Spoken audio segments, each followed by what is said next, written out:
this in half and slide that underneath it because... Well, I was just going to cut this tab off this. So it's making me think that they didn't have a rocker. I mean, they did have one up there for the fender, but like maybe I don't know, maybe it tapered up or something. I'm just going to cut that tab off. Yeah, and just... And then once this is cut away, then it should sit flat. Okay. I like that idea. If you're wondering what we're doing, we're planning on destroying this car. Welcome to episode 2 of us cutting up this poor Ford Focus and trying not to get tetanus. We've already not been successful.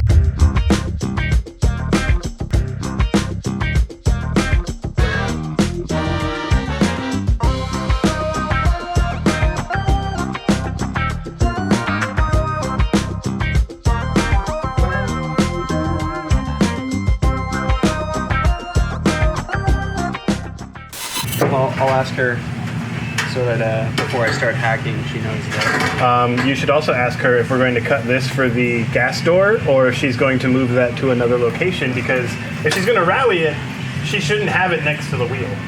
Yeah. I mean, these and have an even gap on both sides and then put it there.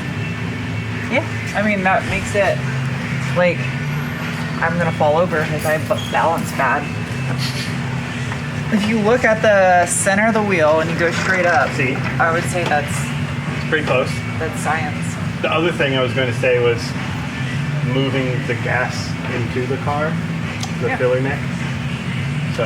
Yes, there is no gas door on the WRC cars. Yeah. I'm also saying because of rocks and shit. Yeah, I agree. It's not hard to move the filler neck inside a car. No, it's just filler. It's just you get filler neck hose and drill some holes and call it a day. Yeah, I'm down with that. And you can even get one of those cool fancy, the jug fillers. I don't care about that. It's a rally car. What is the other line that's in there?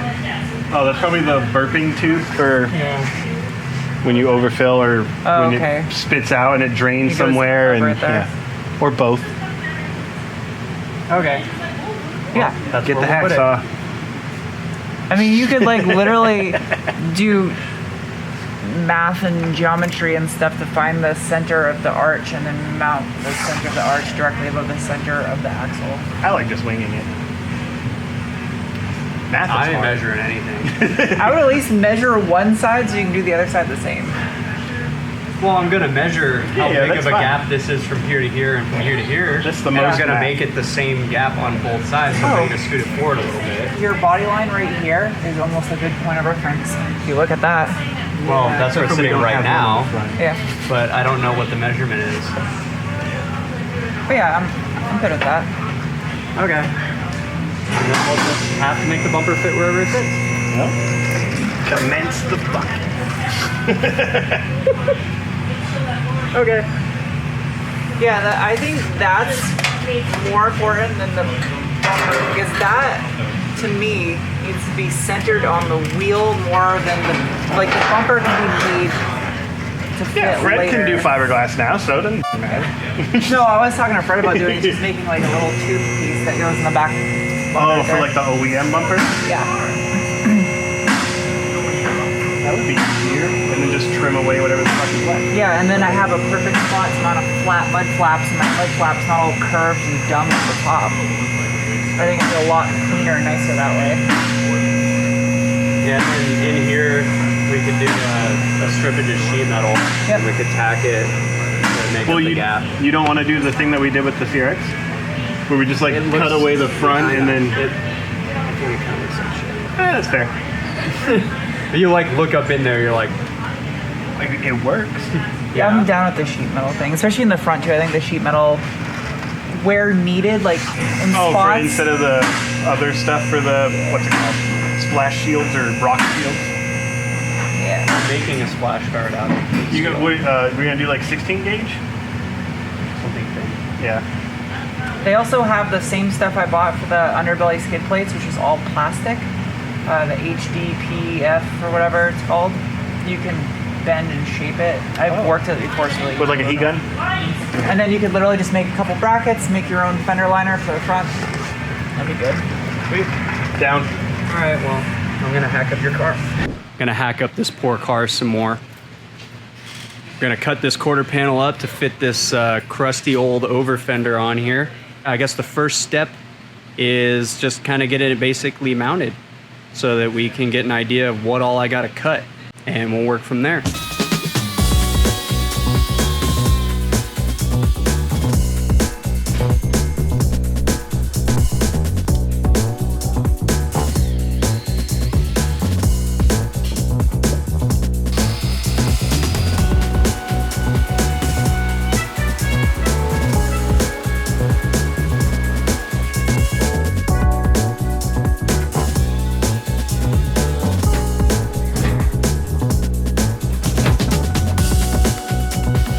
All right, so now comes the fun stuff.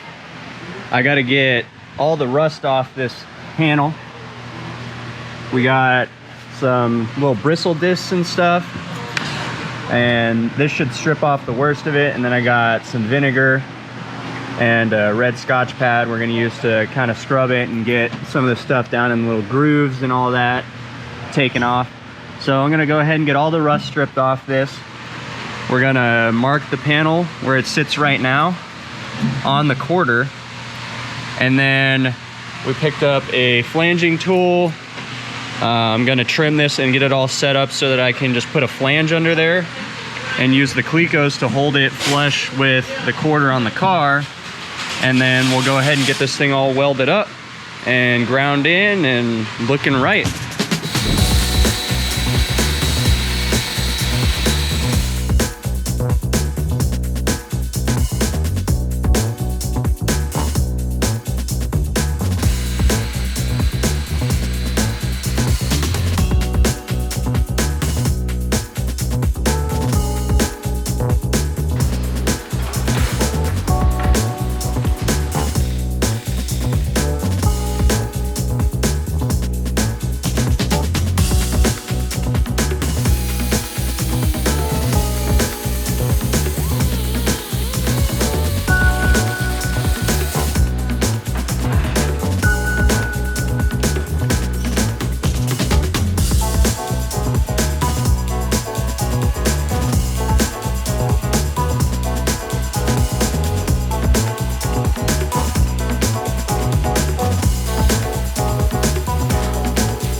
Alright, so we've done quite a bit, and I wanted to fill you guys in on kind of what the process was. So this first line here that I marked was the edge of the flare itself, this top edge, right? But 10 millimeters down is where the flange tool puts the little crimp in the edge, right? So I took a micrometer and measured down 10 millimeters and scribed a line in the quarter, then taped it and cut there. That way, when I put the flange on here, it sits nicely under here and butts up right where it should be. After that, we went ahead and just drilled some holes so that we could use the flange for the clecos to hold it in place while we weld it. And then I got all the loose rust and stuff off the backside of this, and we just threw a little bit of zinc-rich primer on the back so that it wouldn't corrode on the inside after it's all said and done. So we got all the little details and everything squared away. So now we're just gonna cleco it on and hopefully start buzzing it in.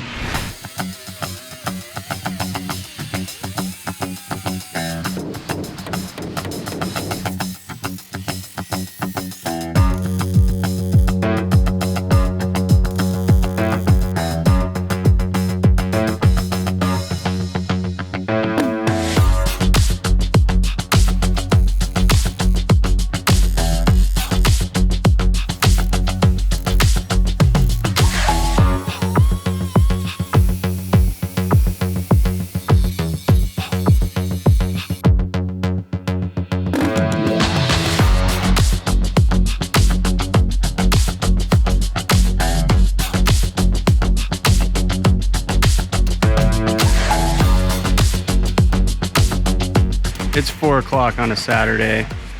We're out of gas for the welder.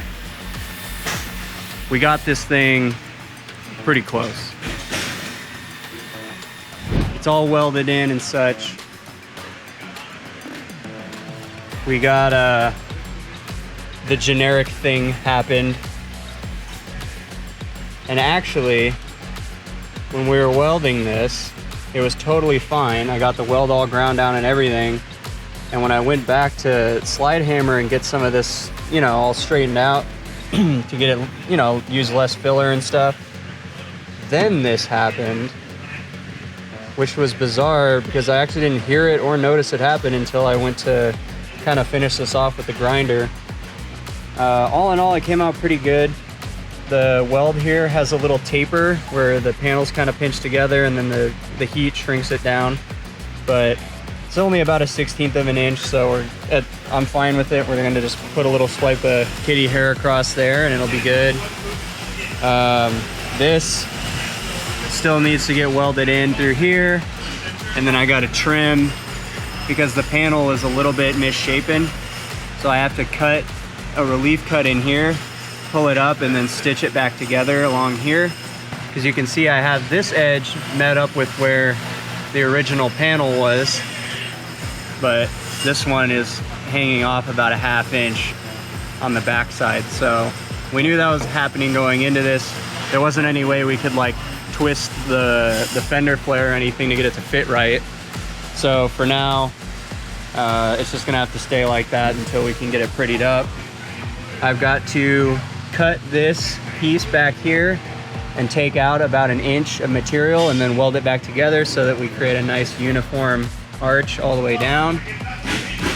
This still needs to get prettied up. Obviously, I need to finish grinding the weld and everything through here.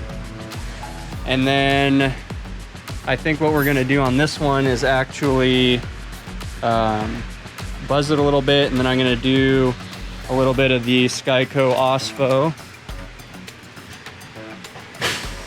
and let that kind of soak in and do its thing and neutralize all the rust that's in these little pits, because even if you hit this with 60 grit on a die grinder, there's still little pits of rust everywhere, and we don't want that. So I'm gonna hit it with the OSFO, let the OSFO do its thing. I'll epoxy this, and then we'll start the body work over top of it. I've got some more metal work to do on this, but you guys will get to see how it comes out in the next video. Or maybe not the next video, but a video after this video sometime.